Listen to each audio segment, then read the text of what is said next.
Bismillahirrahmanirrahim. Assalamualaikum warahmatullahi wabarakatuh.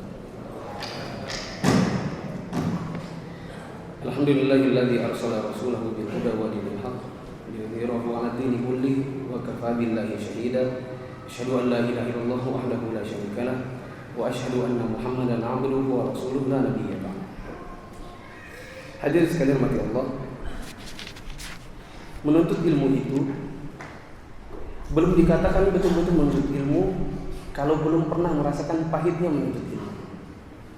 Belum betul-betul dikatakan seseorang itu telah menuntut ilmu kalau belum pernah rasakan pahitnya. Di antara bentuk pahitnya adalah kita dengerin ustadznya, tapi kadang-kadang kita tidak ngerti. Sudah berusaha ngerti tapi tidak paham. Penyebabnya mungkin dari yang dengarkan, kurang seksama, kurang menghadirkan hati, sibuk dengan yang lain, dengan HP, dengan SMS-an, WhatsApp sambil belajar, atau memang otak yang kurang, atau dari yang ngajar. Bisa jadi justru gara-gara yang ngajar ini dia yang jelasinnya agak susah, jadi kita pun susah pahamnya. Dan ini perlu kesabaran. Kadang-kadang di sebuah pengajian itu tidak harus selalu bagus, tidak harus selalu kita ngerti. Kadang-kadang yang ngajar itu kurang konsentrasi, dia terganggu dengan mic-nya. Saya kalau ngajar mic-nya tidak kembali ke kuping ini susah, seperti sekarang ini. Tolong titis ambilkan mic-nya. Kalau tidak kembali kuping sini saya tidak konsentrasi. Apalagi kalau soundnya sound luar, tidak sound dalam, ini lebih susah konsentrasi. Atau ada misalnya masalah rumah tangga yang tidak terselesaikan, lalu kemudian mengganggu pikiran. Atau kadang-kadang mungkin yang ngajar belum baca, belum persiapan untuk mengajar, sehingga dia pun menjelaskannya agak kurang baik. Nah, saya berusaha untuk hari ini bahasan kelima tentang tauhid dan pembagiannya. Saya dari tadi baca. Ini kalau cuma dibacakan, dijelaskan, saya tidak tahu apakah bisa jadi satu paket pemahaman atau tidak. Maka saya berusaha untuk cari metode yang lain. Maka tadi saya minta kepada pengurus masjid untuk disediakan papan tulis. Harapannya dengan saya menulis, mungkin teman-teman bisa menulis juga, bisa dapat satu paket pemahaman tentang tauhid. Sebagian ada yang protes, nggak perlu pakai papan tulis, ngomong aja, saya paham kok. Bagi orang yang S1, S2, pendidikan tinggi mungkin gampang, kita ngomong, antum langsung tangkap. Tapi bagi sebagian orang yang masih SMA atau yang lulusannya SMA, belum tentu itu bisa langsung secepat orang yang S2, S3 nangkapnya. Oleh karenanya, saya hari ini coba untuk tidak baca dulu, tapi jelaskan dulu sedikit dengan papan tulis. Bersabarlah untuk ikut menulis. Semoga bisa menjadi tambahan ilmu bagi bapak-bapak dan ibu sekalian. Mohon maaf kepada ibu-ibu, malam ini tidak ada layarnya di sana, jadi papan tulisnya tidak bisa kelihatan. Ya bersabar saja, dengarkan saya. Kira-kira saya nulis apa, ibu-ibu nulis juga. Walaupun tidak tahu apa yang ditulis, saya kan bisa ejakan. Kalau ternyata betul-betul tidak bisa nulis, semoga papan tulis yang besar ini cukup. Semoga ini nanti besarnya cukup, tidak perlu ada yang dihapus. Setelah sholat isya, ibu-ibu bisa cari papan tulisnya, difoto. Mungkin kamera HP-nya ada kameranya, difoto, jadi bisa dibaca. Bagaimanapun caranya, ya ini perjuangan. Ini pahitnya menuntut ilmu, harus ada usaha. Kalau disuapin terus, disuapin buku digratiskan terus, ini akan jadi. Mari kita belajar tauhid. Tes. Azainuddin, ini enggak nyala. Tes.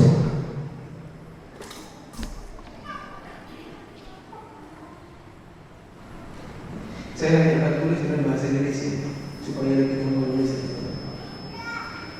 Tauhid.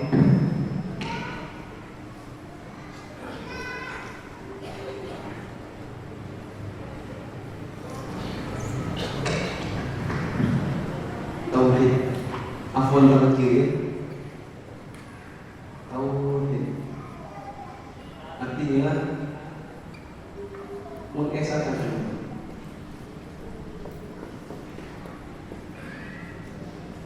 Tauhid dibagi tiga. Satu, rububiyah.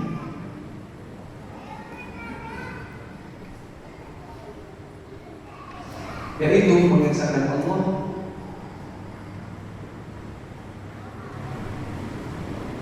ini saja dalam perbuatan Allah. Nah, kelihatan bisa pindah di sini. Yang tidak kelihatan mohon maaf, bisa pindah bagaimana caranya cari tempat untuk bisa kelihatan dalam perbuatan Allah kepada hamba.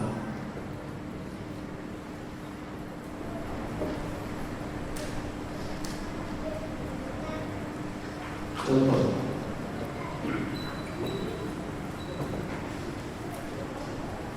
menurunkan hujan.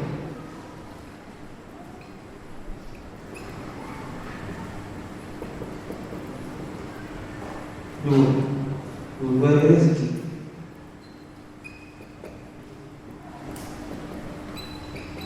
Jodoh dan lain-lain. Sampai sini dulu.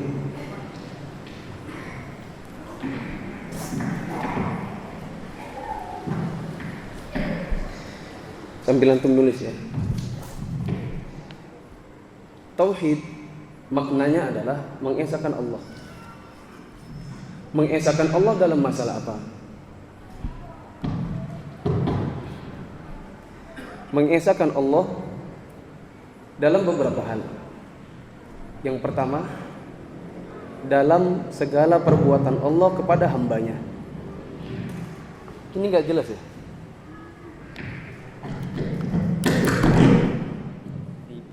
Apa nggak ngamuk ya? Nggak marah. Tes. Mana enak, gini atau gini? Tes.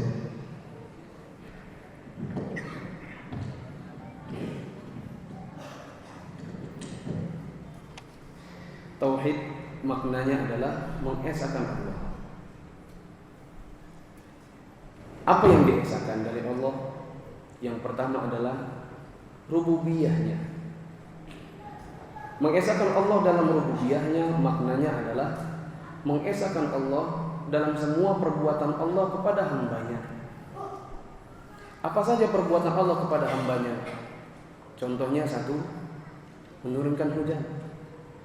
Oleh karenanya, mengesahkan Allah dalam masalah menurunkan hujan berarti mempercayai bahwasanya hujan itu hanyalah Allah yang berhak untuk menurunkan atau menahannya. Lawan dari tauhid adalah syirik. Berarti kalau seseorang mempercayai ada selain Allah yang bisa menurunkan hujan, seperti menggunakan pawang untuk bisa mengerjakan proyek pembangunan, nyewa pawang supaya upacara di depan halaman wali kota atau pemkot atau kepresidenan bisa lancar, tidak terkena hujan. Berarti ini semua adalah perbuatan syirik. Atau berprofesi sebagai tukang pawang hujan. Ini adalah perbuatan syirik. Harta yang didapatkan dari menjual jasa pawang hujannya, ini adalah harta yang haram, dikarenakan didapatkan dengan cara syirik. Apalagi perbuatan Allah kepada hambanya. Contohnya adalah mendatangkan rezeki. Mentauhidkan Allah dalam masalah rezeki berarti meyakini hanya Allah Subhanahu wa ta'ala yang mampu memberikan rezeki. Tidak ada yang selain Allah yang mampu memberikan rezeki. Kalau begitu, dikarenakan tauhid itu lawannya syirik, kita katakan kalau ada orang percaya bahwasanya rezeki itu datang dari yang selain Allah, maka dia berbuat syirik. Beberapa kali kita kasih contoh, misalnya ada orang pergi haji, nyempetin bawa gunting. Gunting apa? Kiswahnya Ka'bah. Kata dia dengan begini nanti usaha saya akan lancar. Berarti ini meyakini ada yang selain Allah, yaitu kiswahnya Ka'bah yang bisa memperlancar rezeki. Berarti melakukan yang seperti ini adalah perbuatan syirik. Di antara perbuatan Allah kepada hambanya adalah mendatangkan jodoh. Maka mentauhidkan Allah dalam masalah jodoh adalah meyakini bahwasanya jodoh itu datangnya hanya dari Allah, tidak dari yang selainnya. Karena tauhid itu lawannya adalah syirik. Berarti kalau ada orang meyakini atau melakukan yang namanya susuk, memasang susuk di jidat, di pipi, ditusuk dengan berlian atau jarum tertentu yang sudah dijampa-jampi dalam rangka untuk menarik laki-laki atau menarik perempuan supaya bisa jadi jodohnya, maka ini adalah perbuatan syirik. Berarti usaha masangkan susuk usaha yang halal atau haram? Haram. Dikarenakan ini adalah usaha syirik. Yang kedua, mentauhidkan Allah dalam masalah uluhiyah. Tauhid yang kedua adalah tauhid uluhiyah.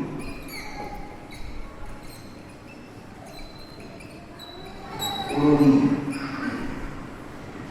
Kalau rububiyah tadi adalah dalam perbuatan Allah kepada hamba, maka uluhiyah adalah dalam perbuatan hamba kepada Allah.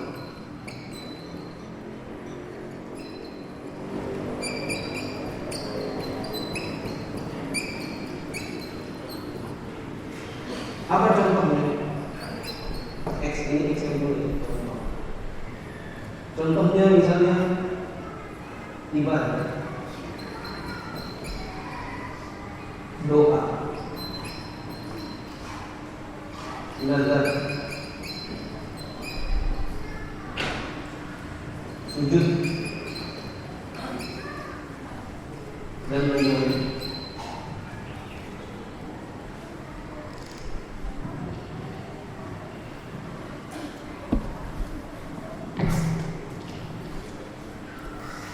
Tauhid jenis yang kedua adalah mentauhidkan Allah dalam masalah uluhiyah.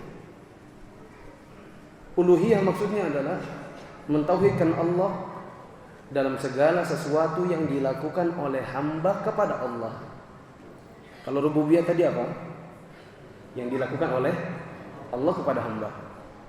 Kalau uluhiyah dibalik, apa itu? Yang dilakukan oleh hamba kepada Allah. Apa saja yang dilakukan oleh hamba kepada Allah? Satu, ibadah. Allah Subhanahu wa taala mengatakan, "Wa ma khalaqtul jinna wal insa illa liya'budun." Tidaklah aku ciptakan jin dan manusia kecuali hanya untuk menyembah aku saja. Jin dan manusia, hamba-hambanya ini diperintahkan untuk menyembah Allah saja, semata, tidak boleh beribadah kepada yang selain Allah.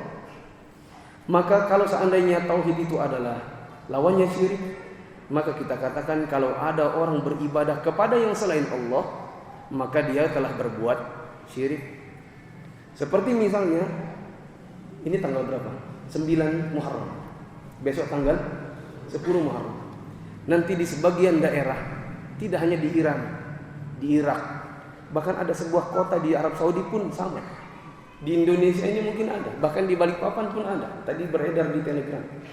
Selamat datang wahai tamunya Husain. Bikin acara apa? Acara Asyura. Kalau di Balikpapan mungkin mereka akan takut. Takut kalau kemudian dianggap aliran sesat, kalau kemudian mencambuk-cambuk badan, menggunakan pisau ditaruh di kepalanya, diketok-ketok ke kepalanya pisau itu supaya berdarah. Mereka malu, takut. Orang Syiah. Tapi kalau di tempat yang lain, ini sudah bukan sesuatu yang biasa saja, bukan sesuatu yang luar biasa, biasa saja. Yaitu kalau sudah datang hari Asyura, datang mereka beribadah. Bagaimana bentuk ibadahnya? Dengan cara menyakiti badan-badan mereka. Pakai pisau diketok ke kepalanya sampai kepalanya berdarah. Bahkan anak bayinya pun diketok kepalanya dengan menggunakan pisau sampai kepalanya berdarah. Menggunakan pisau yang diikat dengan rantai lalu kemudian dicambukkan ke punggung-punggung mereka supaya sampai berdarah. Ini adalah bentuk ibadah mereka orang-orang Syiah, khususnya Syiah Rafidhah. Dan mereka persembahkan ini adalah dalam rangka untuk merayakan atau menghormati kematiannya Husain. Ibadahnya bukan kepada Allah, yakin ibadahnya bukan kepada Allah, tetapi mereka menjadikan ini menyakiti badan sendiri dalam rangka untuk penghambaan kepada Husain. Maka kalau ada orang beribadah kepada selain Allah, contohnya adalah Husain, maka kita katakan ini telah berbuat syirik. Kalau ada orang datang ke kuburan, kemudian sholat ke kuburan, di arahnya kuburan, dia katakan saya sholat dalam rangka untuk sebagai kecintaan saya kepada orang yang dikubur ini. Kita katakan ini juga berbuat syirik, sebagaimana yang dikerjakan oleh sebagian dari kaum muslimin, datang ke pelampaian atau ke daerah tertentu yang di dalamnya ada masjid. Masjid itu di dalamnya ada kuburan, lalu sholat menghadap ke kuburan. Ini beribadah kepada kuburan, berarti ini adalah perbuatan syirik. Allah Subhanahu wa taala melaknat orang Yahudi dan Nasrani dikarenakan mereka menjadikan kuburan-kuburan sebagai tempat sesembahan. Bahkan Rasulullah SAW melarang seseorang sholat menghadap kuburan. Rasulullah mengatakan la tusalli ilal kubur. Dalam riwayat lain la tusalli alal kubur. Jangan sholat menghadap kubur atau di atasnya kubur. Kalau ada orang beribadah menghadap ke kuburan atau dia tujukan kepada kuburan, maka ini telah berbuat syirik. Yang lain yang dikerjakan oleh hamba kepada Allah adalah doa. Maka mentauhidkan Allah dalam masalah doa berarti tidak boleh beribadah, tidak boleh berdoa kecuali kepada Allah saja. Maka kalau ada orang berdoa kepada yang selain Allah, dia tujukan doanya kepada yang selain Allah, maka dia berbuat syirik. Misalnya dia datang ke kuburannya Nabi, kebetulan berkesempatan untuk pergi umroh, dan travelnya ngajak untuk pergi ke Masjid Nabawi. Sampai di sana berdoa kepada Nabi, wahai Nabi, tolong berikan saya jodoh. Sudah 40 tahun umur saya belum saya nikah. Wahai Nabi, ampuni dosa saya. Wahai Nabi. Berarti ini berdoa kepada yang selain Allah. Dan kalau yang namanya tauhid itu lawannya adalah syirik, berarti kalau ada orang berdoa kepada yang selain Allah, dia telah berbuat syirik. Di antara perbuatan hamba kepada Allah adalah nazar. Misalnya nazar, kalau seandainya saya lulus PNS, maka nanti saya akan misalnya potong kambing. Supaya apa? Dalam rangka kesyukuran kepada Allah. Lalu ada orang bernazar bukan untuk Allah. Misalnya dia bernazar, kalau nanti panen, saya akan sembelih satu kerbau, kepalanya ditanam di sawah di situ untuk terima kasih kepada jin-jin yang sudah nungguin sawah saya sampai dia bisa dipanen. Maka kalau ada orang bernazar seperti ini, berarti dia telah berbuat syirik. Dikarenakan nazar itu hanya untuk Allah Subhanahu wa taala. Tidak boleh untuk yang selain Allah Subhanahu wa taala. Melakukan nazar untuk selain Allah berarti dia telah berbuat syirik. Apa yang satunya sana? Sujud. Sujud hanya untuk Allah Subhanahu wa taala, tidak boleh untuk yang selainnya. Barang siapa yang sujud untuk yang selainnya, maka dia dianggap dosa besar. Walaupun untuk mengatakan dia telah berbuat syirik belum sampai sampai sana. Ada beberapa waktu yang lalu saya ditanyai seorang lewat Facebook. Tanya apa hukumnya artis ini waktu nikah dia sujud sama mamanya. Saya bilang sebenarnya saya tidak tahu karena saya tidak diundang pernikahannya. Tapi karena antum tanya, nanti saya carikan fatwanya. Maka kita dapati fatwa Syekh Shalih Fauzan Al-Fauzan. Beliau katakan sujud itu hanya untuk Allah Subhanahu wa taala. Tidak boleh sujud untuk kepada yang selainnya. Bagaimana dengan sujud kepada orang tua? Kalau dia dalam posisi ibunya berdiri dan dia sungkur, dari berdiri dia sungkur ke kaki ibunya, dia cium kaki ibunya, maka ini adalah berlebih-lebihan dan kita khawatirkan ini terjerumus kepada dosa besar. Tetapi kalau seandainya ibunya dalam keadaan duduk, dia pun bersimpuh di kaki ibunya dengan mencium pahanya atau mencium pipinya, maka ini tidak mengapa. Sujud tidak boleh untuk yang selain Allah, dikarenakan sujud ini merupakan ibadah dan ini hanya boleh ditujukan kepada Allah Subhanahu wa taala. Yang ketiga, tauhid yang ketiga adalah asma wa sifat. Asma wa sifat.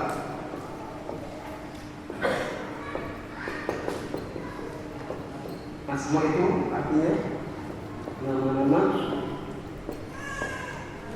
as-sifat artinya sifat-sifat Allah. Maksudnya adalah mentauhidkan Allah dalam nama-namanya dan sifat-sifatnya.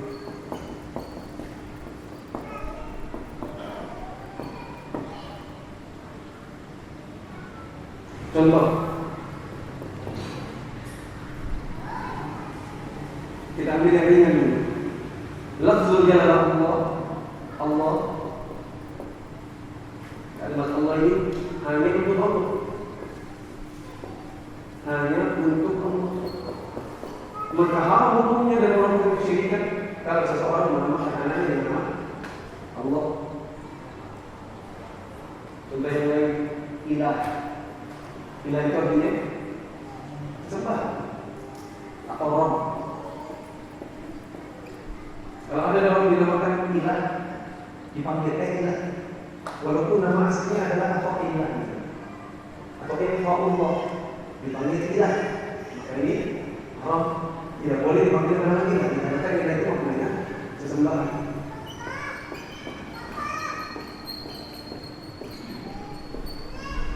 Sebagian dari para ulama ada yang mengatakan nama Rahman itu hanya untuk Allah.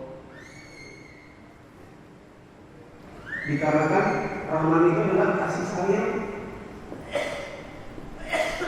Dia merupakan kasih sayang yang sifatnya luas.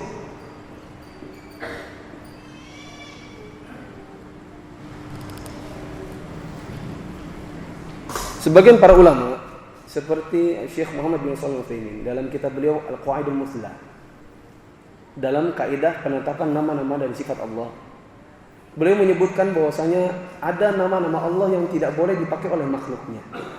Satu di antaranya adalah Rahman.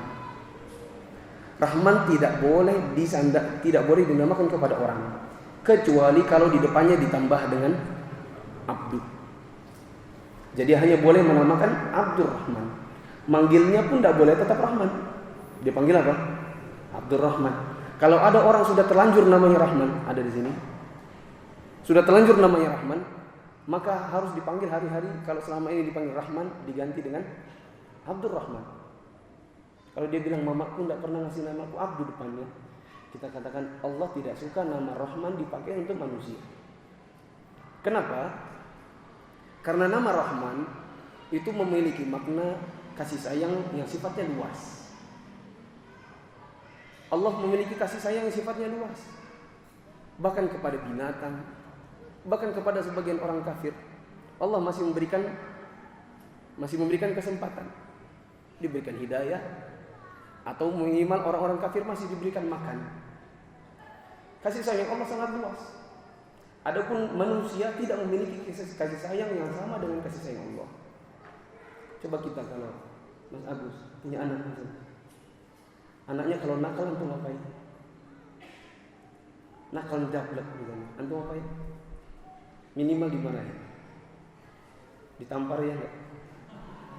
Minimal dilempar cobek kalau nakal, atau dipukul. Ini menunjukkan bahwasanya manusia tidak akan pernah memiliki kasih sayang yang sifatnya luas. Mana ada anak nakal bagus, kasih tambahan uang saku, bagus nakal, ini kasih uang saku. Tidak ada. Ya. Yang ada adalah kalau anak nakal kita marah, menunjukkan bahwasanya kasih sayang kita pada masalah ini tidak akan pernah sama dengan kasih sayang Allah. Nama yang boleh dipakai secara tunggal bagi makhluknya hanyalah Rahim. Kasih sayang ya Rahman itu hanya untuk Allah. Ar-Rahim itu masih boleh disandangkan kepada makhluknya. Jadi boleh kita menamakan nama anak kita Rahim. Di antara nama yang lain yang tidak boleh ada Al-Khaliq, pencipta. Siapa yang mencipta? Allah. Maka kalau ada orang menamakan anaknya dengan nama Khaliq, maka ini ada kesalahan. Kalau mau dinamakan dengan nama Khaliq, maka harus ditambah dengan depannya apa? Abdu, jadinya apa? Abdul Khaliq, hambanya pencipta. Karena anaknya sendiri, manusia sendiri bukan pencipta, tapi justru dia adalah ciptaan. Karenanya tidak boleh menamakan orang dengan nama Khaliq tok. Boleh dia ditambahkan dengan Abdul Khaliq. Kemudian Ada beberapa penyimpangan dalam masalah nama dan sifat Allah. Ada 5 penyimpangan yang antum bisa temukan dalam halaman 32. Dalam halaman 32 ada penjelasan 1 sampai 5. Ini adalah 5 buah penyimpangan dalam nama dan sifat Allah. Saya tanya, nama Allah ada berapa sih? Minimal 99. Sifat Allah ada berapa?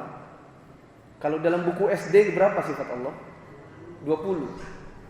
Sementara ada kaidah yang ditetapkan oleh para ulama, semua nama Allah pasti sifatnya. Ini diperhatikan. Kata para ulama, semua nama Allah pasti sifatnya. Tidak seperti makhluknya. Namanya belum tentu mencerminkan sifatnya. Misalnya ada orang namanya Ahmad. Ahmad itu artinya terpuji. Tapi kelakuannya adalah kelakuan yang tercela.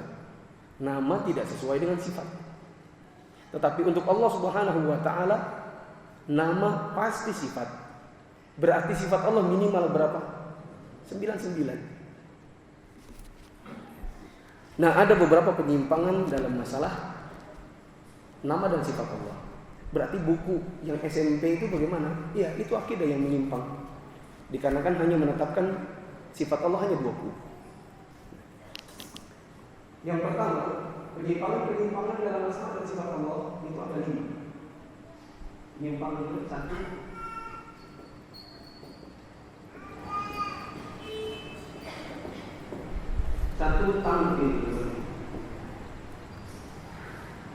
Tamthil. Kalau di buku nama pertama apa? Kita samakan tadi sendiri. Takwil. Takwil itu artinya memalingkan maknanya.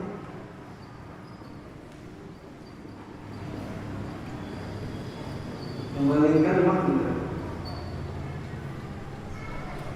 Ada yang positif untuk saya?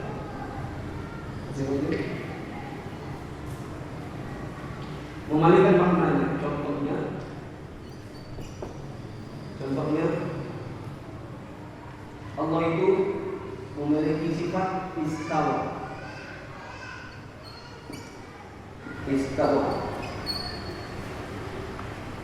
Dijadikan istawa. Cuma nambahin lam 1 kok, tapi sudah berubah maknanya. Kalau istawa artinya bersemayam. Kalau istawa maknanya adalah berkuasa.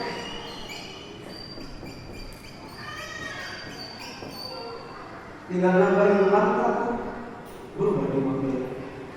Dari bersemayam dijadikan berkuasa. Karena orang-orang yang mengatakan kita tidak mau mengatakan Allah bersemayam. Mereka mengatakan Allah itu bersemayam nanti kayak orang Hindu. Bersemayam itu apa? Bersemayam itu adalah ala wartafa. Allah itu di atas dan tinggi, naik, tidak nempel. Lalu disamakan nanti mirip seperti dewa-dewa Hindu. Kalau kita begini kan nanti mirip dewa Hindu. Masa Allah kayak begini? Terus ada bersila. Kita kata siapa yang mengatakan Allah bersemayam itu maknanya bersila seperti dewa Hindu? Tidak ada. Tetapi Allah mengatakan dia bersemayam, maka kita imani ada di sini. Jangan dipalingkan ke makna yang lain. Betul Allah berkuasa, tapi tidak bermakna Allah tidak bersemayam. Allah sendiri yang katakan, "Wallazi khalaqa lakum ma fil ardi jami'an tsumma istawa ila as-sama." Allah yang menciptakan seluruhnya di muka bumi dan kemudian Allah bersemayam. Allah yang katakan dia bersemayam, sudah kita imani saja Allah bersemayam. Yang kedua, di situ apa? Takdir.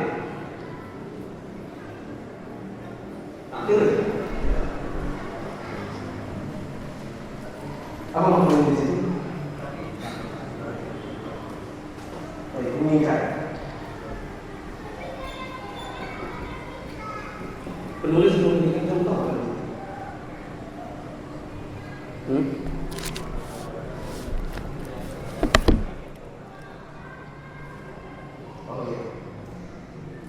contoh, Allah itu ada di atas langit. Allah di atas langit. Lalu dia ganti maknanya dinikahi, karena dia Allah di atas langit. Kalau Allah sudah di langit kayak siapa gitu.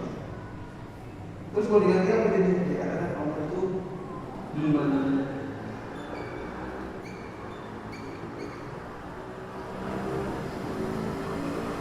Allah di atas langit, Allah yang ngasih tahu. Suatu ketika Rasulullah SAW pernah didatangi Muawiyah bin Al-Hakam As-Sulami. Muawiyah bin Al-Hakam As-Sulami berkata, saya punya seorang budak wanita, saya suruh dia jagain domba-domba saya. Dia malah pergi. Gara-gara dia pergi, satu domba saya diterkam serigala. Maka saya tampar dia. Kata Muawiyah bin Al-Hakam As-Sulami, saya tampar budak saya. Rasulullah mengatakan, panggil budakmu sini. Datang budaknya. Kemudian Rasulullah SAW tanya, di mana Allah? Kemudian perempuan ini, yang budak wanita ini mengatakan, Allah di atas langit. Saya siapa? Engkau adalah Rasul Allah. Maka Rasulullah mengatakan, Muawiyah, bebaskan dia. Dia bukan orang kafir, dia orang muslim, mukminah. Bebaskan dia. Rasulullah perintahkan disuruh bebaskan. Salah satu yang menyebabkan Rasulullah memerintahkan untuk bebaskan adalah dikarenakan perempuan ini mengatakan Allah di atas langit, dan Rasulullah benarkan. Berarti menunjukkan bahwasanya Allah itu ada di atas langit. Makanya kita kalau berdoa juga kita begini kan, tangannya ke atas mana? Ke hadap mana? Hadap ke atas. Kadang-kadang secara tidak sengaja kan kita tengah ada ke atas. Menunjukkan ini kita minta kepada yang ada di atas langit. Lalu mereka sebagian dari orang-orang mengatakan tidak boleh mengatakan Allah di atas langit. Allah juga di mana-mana. Sampai di antara mereka ada yang mengatakan bahkan di dalam bangkai anjing pun ada Allah. Ya. Ada sebagian pengikut hululiyah. Pengikut ajaran hululiyah itu maksudnya kalau dalam bahasa Jawa manung kaling kaulolan gusti. Allah bersatu bersama saya. Masuk ke dalam raga saya. Pengikut yang seperti ini ada yang pernah ditanyakan di zaman dahulu. Kalau engkau mengatakan Allah di atas Allah di mana-mana, berarti di bangkai anjing ini Allah juga. Iya. Maka temannya pun lari, saya tidak mau lagi dekat dengan kau dikarenakan ini pemikiran sesat. Maka masa Allah dikatakan berada di bangkai anjing? Allah ada di mana-mana berarti di dalam dadamu? Iya, di dalam dada saya. Gede banget loh. Ya. Kalau Allah mengatakan Allah Maha Besar, berarti kamu Allah di dalam dadamu bagaimana bentuknya? Ya. Berarti Allah Maha kecil berarti. Lebih kecil darimu. Yang ketiga adalah takyif. Penyimpangan yang ketiga adalah takyif. Takyif itu adalah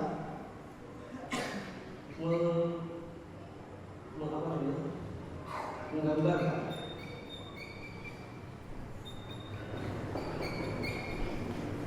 contohnya menggambarkan Allah bersemayam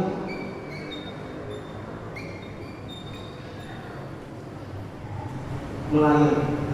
Gimana ya? Bersemayamnya itu seperti misalnya dewa-dewa Hindu.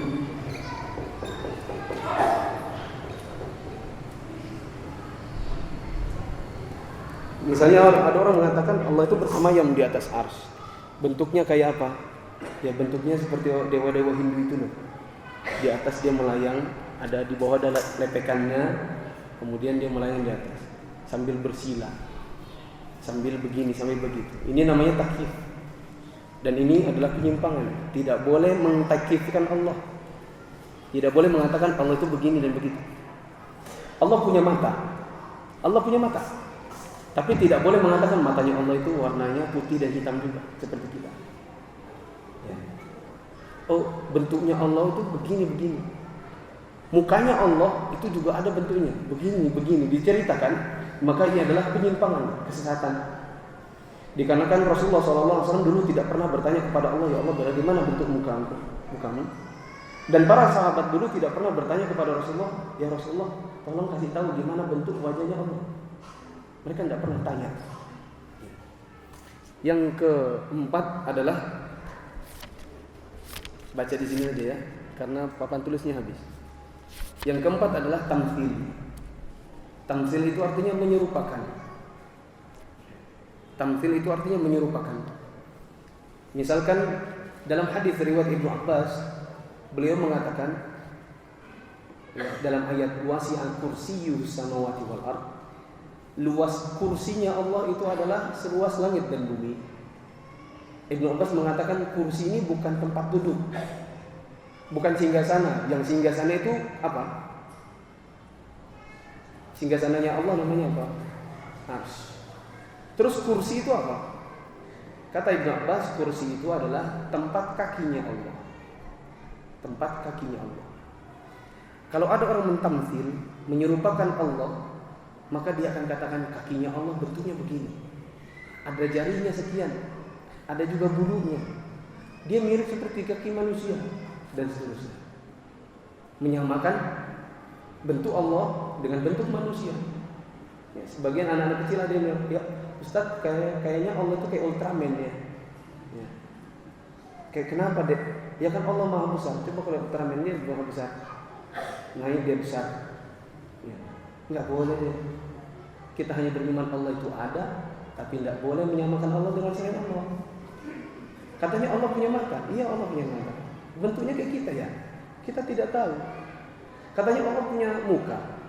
Iya, Allah punya wajah. Katanya bentuknya mirip seperti manusia. Tidak seperti manusia. Allah Subhanahu wa taala mengatakan laisa kamitslihi syai'un wa huwas samiul basir. Tidak ada yang sama dengan Allah, dan Allah itu Maha mendengar. Ya, Samiul Basir. Allah Maha mendengar lagi Maha melihat. Penyimpangan yang kelima adalah tidak mau menetapkan pengertian sifat yang disebut dengan tafwid. Penyimpangan yang kelima namanya tafwid, yaitu tidak mau menentukan maknanya sifat. Misalnya istawa, bersemayam, itu maksudnya adalah tinggi, di atas. Lalu ada orang mengatakan kita tidak boleh menetap, tidak boleh mengartikan semayam. Ya, kenapa kau tidak boleh?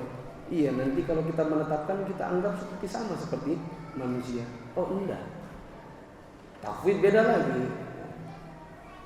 Kita menerjemahkan dikarenakan para ulama terdahulu memberikan maknanya, tapi tidak bermakna kemudian menerjemahkan sama dengan menyamakan. Wallahu a'lam. Ini sudah mau azan. Kita ulang dari awal. Apa makna tauhid? Mengesahkan Allah. Ada berapa macam tauhid? 3. Yang pertama, rububiyah. Apa makna tauhid rububiyah? Mentauhidkan Allah dalam semua perbuatan Allah kepada hambanya. Misalnya apa perbuatan Allah kepada hambanya? Menurunkan hujan, ngasih jodoh, ngasih rezeki, menghidupkan, mematikan, semuanya adalah hak Allah saja. Oleh karenanya kita meyakini hanya Allah yang mampu melakukannya dan tidak boleh meyakini ada yang selain Allah yang mampu melakukannya. Lah kalau begini, Bapak-bapak, kalau ada orang mimpi giginya copot, berarti besok mati. Ini syirik atau tauhid? Syirik, dikarenakan meyakini mimpi yang seperti ini bisa menyebabkan kepada kematian. Padahal mati itu hanya di tangan Allah. Ada orang mengatakan kamu tidak boleh tengkurap di depan pintu. Nanti kalau dilangkahin orang besok mamamu mati. Ya, sebagian orang yang mengatakan begitu. Kita katakan berarti ini meyakini ada yang selain Allah yang mampu mematikan. Tidak boleh kucing hitam melewati melangkahi apa? Mayat. Nanti dia bisa hidup lagi. Berarti ini meyakini ada yang selain Allah yang mampu menghidupkan orang, yaitu kucing hitam. Berarti keyakinan seperti ini adalah keyakinan syirik. Tauhid yang kedua namanya apa? Uluhiyah, yaitu mentauhidkan Allah dalam semua yang hamba lakukan kepada Allah. Apa saja yang dilakukan oleh hamba kepada Allah? Ibadah, nazar, berdoa, sujud, dan yang lainnya hanya untuk Allah semata. Barang siapa yang beribadah untuk selain Allah, maka dia syirik. Barang siapa yang berdoa kepada selain Allah, maka dia berbuat syirik. Barang siapa bernazar untuk selain Allah, maka dia berbuat syirik. Barang siapa sungkur sujud kepada yang selain Allah, maka dia berbuat syirik. Minimal dosa besar pada perkara yang keempat. Lalu apakah hukumnya kita minta tolong orang untuk mendoakan kita? Ustaz, minta tolong didoakan besok saya mau tes PNS, semoga saya lulus. Boleh atau tidak ini? Boleh. Dikarenakan yang dimintai disuruh berdoa kepada Allah juga. Dan orangnya masih hidup, maka tidak mengapa. Tauhid yang ketiga adalah tauhid asma wa sifat, yaitu mentauhidkan Allah dalam masalah nama dan sifat-sifatnya. Tidak boleh menyandang nama-nama yang hanya Allah Subhanahu wa taala yang berhak untuk menyandangnya. Dan tidak boleh melakukan penyimpangan-penyimpangan dalam nama dan sifat Allah. Apa saja? Contohnya, 1. Nama Allah Ilah, Rabb, Al-Khaliq, Ar-Rahman itu hanya untuk Allah. Oleh karenanya tidak boleh seseorang menamakan dirinya dengan nama-nama ini. Barang siapa menamakan dirinya dengan nama-nama ini telah berbuat syirik. Untuk cara bertaubatnya, maka harus ganti namanya dengan nama yang lain. Kalau namanya Rahman diganti dengan nama Abdul Rahman. Kalau namanya Al-Khaliq diganti dengan nama Abdul Khaliq dan seterusnya. Kemudian di antara bentuk penyimpangan atau kesyirikan dalam masalah asma wa sifat adalah melakukan penyimpangan-penyimpangan yang jumlahnya ada 5. 1. Apa? Takwil, yaitu memalingkan makna dari makna yang sebenarnya berubah menjadi makna yang lain. Contohnya adalah istawa yang artinya bersemayam diubah menjadi istaula yang artinya berkuasa. Dikarenakan mereka tidak mau mengatakan Allah bersemayam, padahal Allah sendiri yang ngomong. Allah sendiri yang sebut dalam Al-Quran bahwasanya Allah bersemayam. Penyimpangan yang kedua disebut dengan ta'til. Apa makna ta'til? Menolak makna dari nama dan sifat Allah. Misalnya Allah mengatakan Allah itu berada di atas langit. Rasulullah mengajarkan bahwasanya Allah di atas langit. Lalu ada orang meyakini bahwasanya Allah itu ada di mana-mana, berarti dia melakukan penyimpangan. Yang ketiga adalah takyif, ya. Takyif yaitu memvisualisasikan atau menggambarkan bentuk Allah. Kakinya Allah digambarkan, begini loh, begini. Cara bersemayamnya Allah begini dan begitu. Maka ini adalah penyimpangan. Yang keempat adalah tamthil, yaitu menyamakan Allah dengan yang selain Allah. Disamakan wajah Allah dengan wajah manusia, disamakan kaki Allah seperti kaki manusia, dan seterusnya. Yang terakhir adalah tafwid. Makna tafwid adalah apa tadi? Menolak untuk menetapkan adanya makna dari nama dan sifat Allah. Misalnya mereka mengatakan istawa, ya istiwa aja deh, tidak usah diganti dengan makna yang lain seperti tinggi dan di atas. Ya, dikarenakan mereka takut untuk menjadi tamtsil. Padahal kita katakan tidak, ini adalah akidah Ahlussunnah wal Jamaah. Afwannya agak terlambat. Subhanakallahumma wa bihamdika asyhadu an la ilaha illa anta astaghfiruka wa atubu ilaik. Untuk pembacaannya insyaallah minggu depan. Minimal kalau kita sudah mengerti ini, bacanya besok sudah tidak pusing lagi. Wallahu a'lam. Wassalamualaikum warahmatullahi wabarakatuh.